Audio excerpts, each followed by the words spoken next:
নমস্কার বন্ধুরা, এইমাত্র এসএসসি জিডি কনস্টেবলের অফিসিয়াল ওয়েবসাইটে একটা লেটেস্ট নোটিফিকেশন প্রকাশিত হয়েছে। কি নোটিফিকেশন প্রকাশিত হচ্ছে সেটা তোমাদের কিন্তু এই ভিডিওতে বলবো।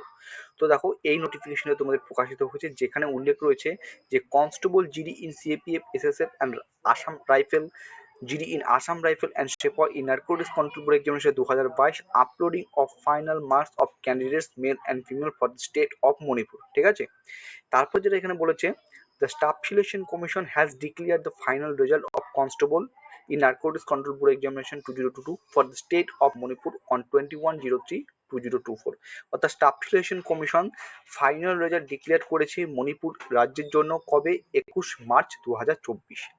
তারপর 2 নম্বর point, the detailed marks of the qualified non-qualified candidates have been uploaded on the old website কোনটা? কমিশনের ssc.nic.in। এই ওয়েবসাইটে কিন্তু ডিটেল মার্ক যারা কোয়ালিফাই করেছো বা কারা কোয়ালিফাই করতে পারোনি, কোয়ালিফাই নন কোয়ালিফাই উভয় প্রার্থীদের ডিটেল মার্কস কিন্তু এই পুরনো যে ওয়েবসাইট রয়েছে আজকে কিন্তু প্রকাশ করা হয়েছে। ঠিক আছে, আপলোড করা হয়েছে।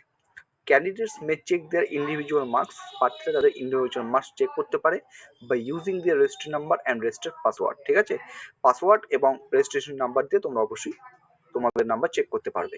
and clicking on the result marks section on the candidate dashboard on the home page of the old website of the commission, the candidate may take a print out। একটা তোমাদের প্রিন্ট আউট নিতে বলেছে, এই কারণেই কারণ এই যে ফ্যাসিলিটিটা available থাকবে একটা নির্দিষ্ট সময় 25শে জুলাই থেকে, অর্থাৎ আজ থেকে আগস্ট মাসের 8 তারিখ পর্যন্ত। তো ডেট দেখতে পাচ্ছ 25/7/2024। তো এই যে নোটিশটা, এই নোটিশটি জাস্ট প্রকাশিত হয়েছে। ঠিক আছে, 2022-এ মণিপুর স্টেটের জন্য ফাইনাল তোমাদের কিন্তু যে মার্কস সেটা আপলোডিং হয়েছে। এটুকুই। চলো, ভিডিও এতটুকু ছিল। জয় হিন্দ।